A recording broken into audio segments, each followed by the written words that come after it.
Hello, I'm Heather from Lifehacker. Welcome to my home. I don't know why I looked at the pumpkins for that. Welcome to my home. The Lifehacker family is doing a Thanksgiving this year and I'm making the pie. How do I word this, guys? I just wish I had some kind of pie hack. Hey guys, I have some pie hacks. Awesome.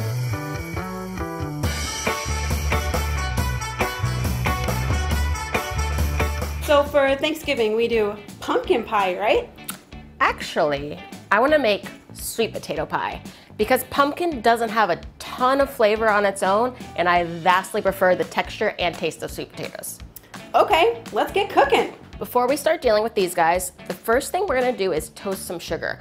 This is one of my favorite things to do with any dessert. All you do is pour out like a cup of sugar and then just pop it in a 300-degree oven.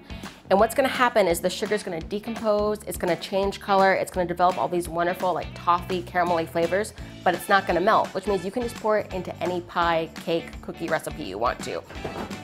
Hey, there's already some in here. Yeah, it takes a while.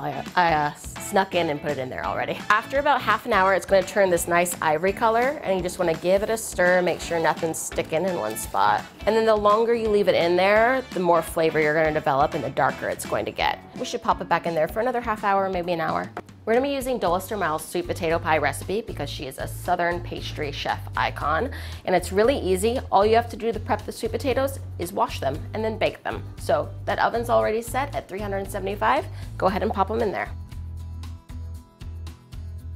All right, so I love this pie crust recipe because it's made all in the food processor, which is super easy and not a lot to clean up. It's got a little cornmeal in it for a little bit of southern flavor and texture.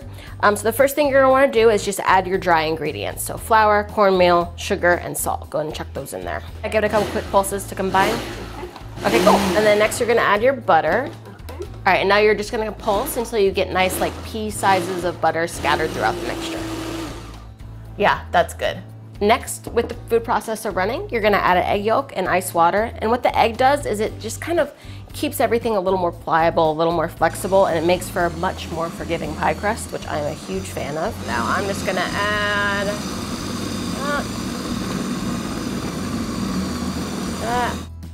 no, I think that's perfect. All right, we're just gonna dump this out, form it into a ball, and then we're just gonna wrap it in plastic. And these little sandwich bags work perfectly. And then just pop it in the fridge for half an hour.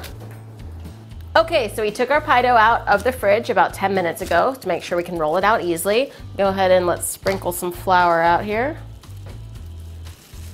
1/4 inch thick, about 12 inches all around. Here, I think we're getting close. Ha ha ha ha. Right.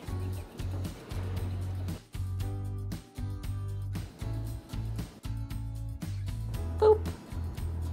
Boop. Sorry, everyone. All right, That is good. So cute. Oh, it looks so pretty. The next thing we need to do is par bake this, as in partially bake. This will ensure that it doesn't puff up while baking, and also it'll get it a little bit crisp so it doesn't sog out when we add the liquid filling. Take a piece of parchment, take some beans, or pie weights if you're a rich, fancy person, and just kind of scooch them. We're gonna get it in there for 20 minutes at 350 degrees.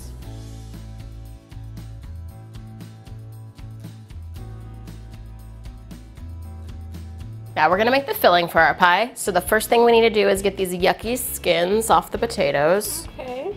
And they kind of just peel off pretty easily with our hands. And you can see there's some nice like little caramelized spots in the potatoes, which is great because that's gonna give us a lot of flavor. Good. All right, that's good. So we have 3/4 cups of our toasted sugar, and then 1/2 teaspoon each of ground cinnamon, ground ginger, and kosher salt, and then a whole teaspoon of grated nutmeg. Go on, friend. We're also gonna add a whole stick of unsalted butter, 2 large eggs, and 3/4 cups of 1/2 and 1/2. Let's go ahead and get these in there. A teaspoon of orange zest, and a teaspoon of vanilla extract. Start low.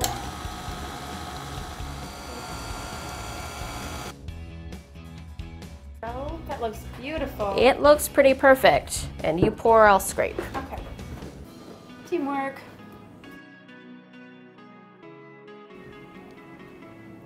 And then we're gonna take some aluminum foil and we're just gonna wrap the edges of the crust with it so it doesn't burn. There we go.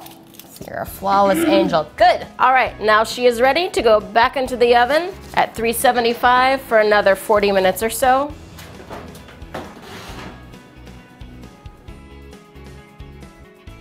All right, here we have our beautiful pie. Yes, we do. And now all you need to do is just let it cool completely, then cover it with some foil or plastic wrap, take it to the party, and once you get there, top it with whipped cream. All right, can't wait.